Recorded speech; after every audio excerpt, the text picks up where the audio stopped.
নাহমাদুহু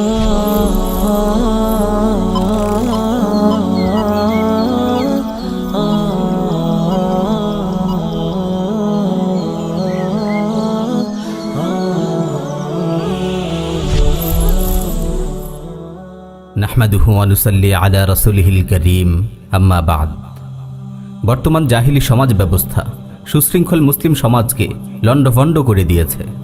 বিভিন্ন কুসংস্কার ও সামাজিক কুপ্রথা মুসলিম সমাজের পবিত্রতা নষ্ট করেছে। মুসলিম বিশ্বের উপর জেঁকে বসা তাগুত শাসক গোষ্ঠী পশ্চিমা নষ্ট সভ্যতার অনুসরণ করে মুসলিম সমাজের উপর চাপিয়ে দিয়েছে নানান কুফরি আইন। তার মধ্যে অন্যতম হল ছেলে মেয়েদের বিয়ের বয়স সংক্রান্ত আইন। ছেলেদের বিয়ের বয়স ঠিক করা হয়েছে 21 বছর আর মেয়েদের 18 বছর। এই বয়সের পূর্বে বিয়ে করলে তা বাল্য বিবাহ বলে গণ্য হবে এবং তা শাস্তিযোগ্য অপরাধ। অথচ বাংলাদেশ দণ্ডবিধি অনুযায়ী ছেলে মেয়েদের যৌন কর্মকাণ্ডে জড়ানোর বৈধ বয়স সর্বনিম্ন 14 বছর। অর্থাৎ 14 বছর বয়সে ছেলেমেয়েরা উভয়ের সম্মতিতে যৌন কর্মকাণ্ডে লিপ্ত হলে তা অপরাধ বলে গণ্য হবে না। একই বয়সে যদি কেউ বিয়ে করতে চায় তাহলে তা শাস্তিযোগ্য অপরাধ।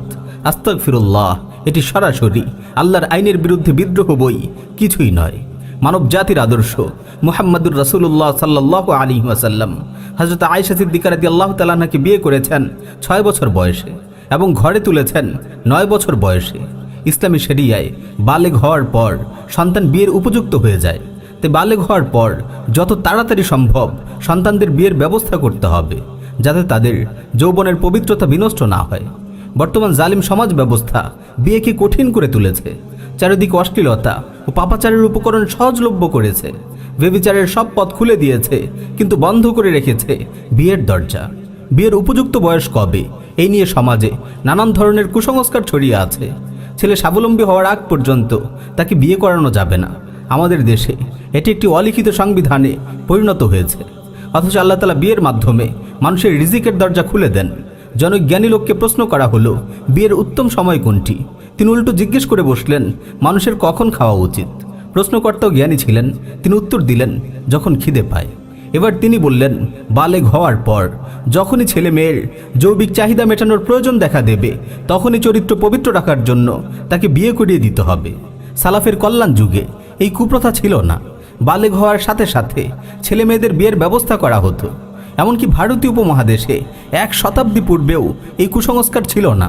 আমাদের আকাবিরদের মধ্যে শাহ ওলিউল্লাহ মুহাদ্দিস দেহলভী রাহিমাহুল্লাহ বিয়ে করেছেন 14 বছর বয়সে। তার ঔরসে জন্মগ্রহণ করেন শতাব্দীর 4 মহান ব্যক্তিত্ব শাহ আব্দুল আজিজ, শাহ রফিউদ্দিন, শাহ আব্দুল কাদির, শাহ আব্দুল গনি রাহিমাহুল্লাহ। হাদিসে তাড়াতাড়ি বিয়ের প্রতি উদ্বুদ্ধ করা হয়েছে বিভিন্নভাবে। মুসনাদ আহমদে বর্ণিত হাদিস এসেছে, রাসূল সাল্লাল্লাহু আলাইহি ওয়াসাল্লাম বলেন সালাসাতুন ইয়া আলী লা তুআখিরহুন্না আস-সালাতু ইযা আতাত ওয়াল জানাজাতু ইযা হাদারাত ওয়াল আইয়িমু ইযা ওয়াজাদাত কুফুআন। হে আলী, 3টি বিষয় কখনো বিলম্বিত করো না। 1, সালাতের যখন সময় হয়ে যায়। 2, জানাজা যখন উপস্থিত হয়। 3, অবিবাহিতা মেয়ের যখন উপযুক্ত স্বামী পাওয়া যায়। মুসলিম সমাজের কর্ণধার আলিম ওলামা, অভিভাবক সবার সম্মিলিত প্রচেষ্টায় আবারও আমরা ফিরে পেতে পারি সালাফের কল্যাণ যুগ। বিয়ের ব্যাপারে ছড়িয়ে থাকা কুপ্রথা থেকে আল্লাহ মুসলিম সমাজকে হেফাজত করুন আর মুসলিম যুবকদের যথাসময়ে বিয়ের মাধ্যমে জীবন ও যৌবনের হেফাজত করার তৌফিক দিন। আমিন ইয়া রাব্বাল আলামিন।